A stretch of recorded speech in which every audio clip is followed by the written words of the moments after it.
Okay, so today we're gonna make some cat mummies for Halloween for my Pharaoh exhibit. And let's see, we got a mummy. He's not quite done yet, but working on this mummy. And now we're gonna start in on the cat mummies. And so I printed out some pictures of cat mummies so I could get a good look, find out what they look like. So the first thing you're gonna need is like 3 or 4 2x4s, one for each cat mummy that you're gonna make, and just whatever size that you're gonna end up making it at. And of course, if you decide that it's not gonna be as long as the stick, then you could just cut it down later. So here's how I'm starting out the base right here. As you can see, this is like the feet, and you want to make a really good body shape and make sure that it's not super squishy. You want it to be kind of firm, and just take some masking tape and go around it, or whatever kind of tape you have. Masking tape works pretty good. And you just make your cat mummy shape around the stick, and on the top here, that's where I'm going to put the head. And the head we're going to make out of clay. Now for clay, I have this Crayola air dry clay that I just bought from Walmart. And that's what it looks like. Now for cloth, I'm just using this 100% cotton cloth, which is called muslin fabric. And you just take it and you cut your little strip right there. You can rip it all the way down. And then you're going to end up with all this extra thread, and just pull that off of there. And that's one strip. It's ready to go. And of course we're going to need lots of strips of this cloth right here. So you can just notch it all the way down. And start ripping and make yourself a pile of these. Right now I'm going to do about 3 of these cats myself, and I don't know, I might do a 4th one later, but for now we'll see how 3 does. Maybe that's all I need. Okay, so we don't want this head portion to just be this massive lump of clay, because we only have so much clay. So kind of just gave myself a head start by making a little head on there, and that looks pretty good, right? Okay, so we got our basic clay head going on here, and be sure to make it go all the way down into the neck, because the cloth is only going to go up so high. The other thing is you want to get this on there pretty thick, like a 1/4 inch, otherwise when it dries it could be too thin and it could crack. I think if the whole thing was a lump of clay as well, it like gets pressurized somehow and the whole thing will like crack in half. So it's kind of hard to work with this stuff. But this is air dry, and you don't have to bake it, which is nice about it.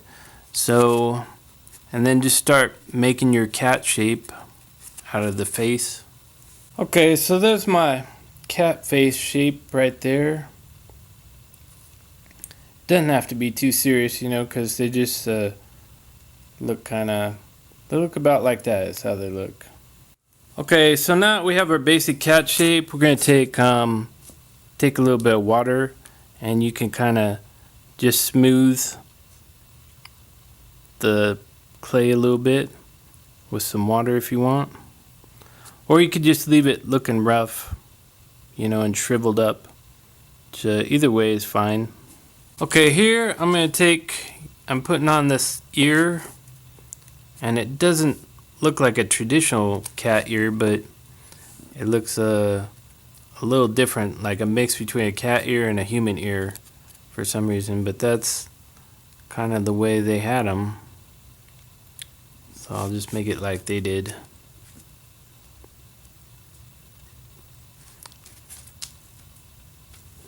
There's the actual cat. walking around. Oh, don't eat the clay, buddy. Oh, no. The cat wants to eat the clay. I don't know what's going on here. He's sniffing this cat. Oh, no, don't do that. He's trying to eat the clay. He's a clay eater. Okay, now I had to reinforce the ear a little bit on the back and make it thick. Because as I was saying, like if it's too thin, when it dries, it might just break. So you gotta really watch out for that. And kind of smooth that together. So that's one ear. That looks pretty good. You know, it's not supposed to look too realistic. Just kind of like a weird meshy shape. Now if I can just make another ear that looks similar. Okay, so that looks pretty good. It's nice and, I'll put it like that. Nice and even now. And one thing that's really good is if you have a little razor knife. Like this ear was too big, so I just sliced some off.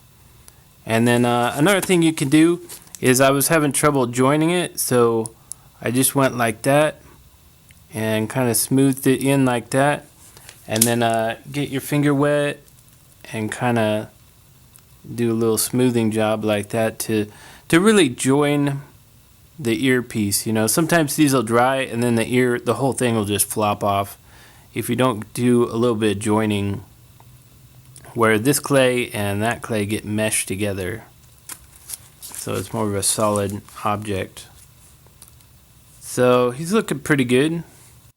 Now if you have to smooth an area, like, you know, like I want to smooth right there where it seems like the clay is a little messed up, and then you could take a piece of fabric, and because you don't want it all smooth, you want it textury, and just blot it dry. And so that's going to dry it, and it's also going to put the texture back on there. So it's not all smooth in certain places. That would be weird. Because technically it's like they would cover this with fabric, but it'd be really hard to get the fabric to mesh in this shape and not have like different like cut lines of the fabric like showing everywhere. So it's easier to just do it with clay. I think it'll look just fine. Okay, so what do you think so far, right? Looks like a cat mummy. And I'll cut that little piece at the bottom off when I'm done with it, but for right now he's looking pretty good. Okay, so now it's time to get out this Loctite spray adhesive, or you could use M3 spray adhesive glue or whatever. But when you use this stuff, it has some really bad fumes, so you need to put on the M3 respirator. And also get the cats out of the room, but they already left, so I'm going to go ahead and use it. Okay, so we're going to take our pieces of Band-Aid and go ahead and spray a little right there. Put that on and spray over the top as well. And now it's ready to start being spun around the mummy. Now down here on the foot, this area is going to be really hard to wrap over, so I'm just going to lay a piece over that to start before I do anything else.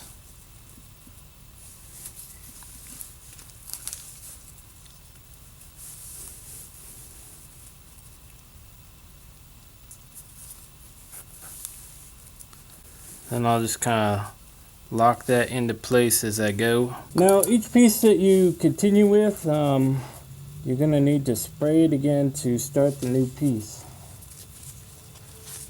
Let's see, I'll start right there where we left off. Stick that down and then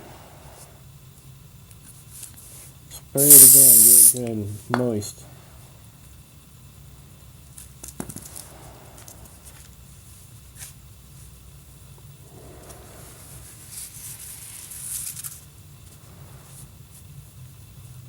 And then as you roll it around, just kind of overlap about halfway, so that half of your previous one is overlapped.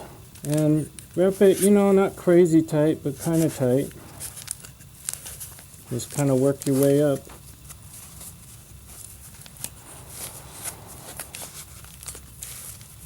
Starting to become a cat mummy.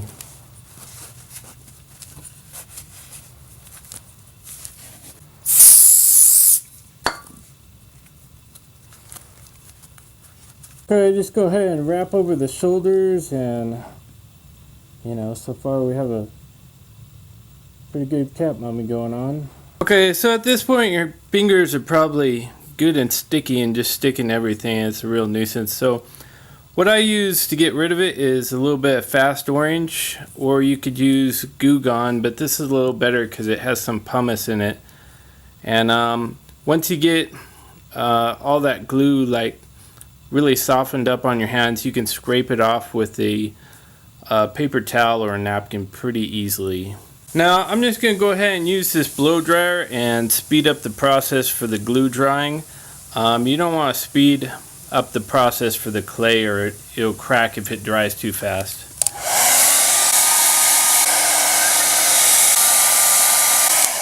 Now once this glue is about half dry, you can kind of fold it over and get it to stick to itself and get rid of some of those pieces of cloth that are just sticking up. So I just went ahead and drilled a hole in here, and I'm just going to hang it upside down at this point for this next part of the process, which is covering it with Elmer's glue. Okay, so now we're going to take this glue that I got at Walmart. It's Crazy Art with a big Z, and it says washable glue, all-purpose. It's basically like Elmer's glue, pretty much the same thing. What we're going to do is take a paintbrush and put it in a tub, and I mixed it down to half strength, so it's not so gluey. It's more like the consistency of like milk right now, and that'll help it absorb in better and last a little longer as well. Alright, so I have my little cat, my cat mummy hanging up, and I'm just going to take this glue right here, and I'm just going to keep coating the glue, and I don't want to get too much on there so it comes down all over the face, but just kind of brush your brush off on the side right there, so it's not too bad, and then just keep coating that mummy and get it a good thick coating on there. That's what's really going to hold this whole thing together. When it's all dry, it's going to be good and stiff. Okay, so here they are, the Egyptian cat gods, and cats are already lining up to worship them. Okay, so as far as the faces, what I did is I just used a marker to draw the faces on, and so just a regular marker, and it actually looks very similar to the paint, so it wasn't a problem. And then I took and dry brushed on white. So the brush has to be, you dip it in the paint, and then you're going to dry it by brushing it onto a paper towel. And then once it's fairly dry and it's not putting off a lot of paint, then you start brushing the object with it and just slowly build up the white.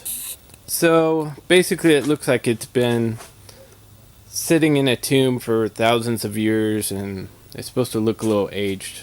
Now as far as the bodies, you can see I did like lots of aging on the bodies as well, where the material looks really messed up and old and aged, because they didn't really look good when they were just all white. And also I painted the faces with a kind of flesh color, clay color paint, exterior house paint, because the clay was just stark white, and that didn't look good at all either. But for this stuff, as you can see, I really aged this stuff, and it really made them look authentic, because they look just like just some paper mache garbage before I started aging them. So what you do is you just take a spray bottle like this, and you put some water in there and fill it up, and then you're going to put in a little bit of Rit dye. like a tan color. And there's various colors, but you know, I use a tan color to age all my props. And you just sit there and just spray it on there and let it dry. Now you can see at the bottom, I took and I screwed in into that little post at the bottom. I cut the post off, and you gotta be real careful not to get the fabric caught up in whatever you use. And I used a circular saw. So I'd recommend using a jigsaw like this, would probably be safer, but I don't know, I was just really careful with it and used a circular saw. A table saw actually. And anyways, just saw that off and make sure it's really straight, because it has to stand up fairly straight. And then cut yourself some little pieces of board and screw it in. And also you have to screw it into the back, because they're, you know, due to the faces, they're front heavy. They're going to want to fall over forward. So yeah, screw it right into the back, and make sure you flush mount that screw on the bottom, and that your piece of wood is good and flat on the bottom piece. And then they have their little stands and they're ready to go. They look pretty good. What do you think? Pretty cool, huh? Tabby, worship this Egyptian cat god. Toby, come back, I'm the cat god. I'm Bastet, worship me. Very good. Okay, so this is a success. The cats have decided to worship these as their cat gods, as the goddess Bastet. Huh, Tabby, what are you doing? Now I'm playing with a rock. Okay, and here's a mummy sarcophagus that I made as well. And this is like a bigger version of the cat gods. It's just the same thing, but it's a mummy. And he was aged with the Rit dye as well. And then these guys right here, I just stenciled them on using two different stencils. One was just the human form, and then the second one had a skirt and hair, and I just sprayed green on the top and white on the bottom. So it's pretty easy to do.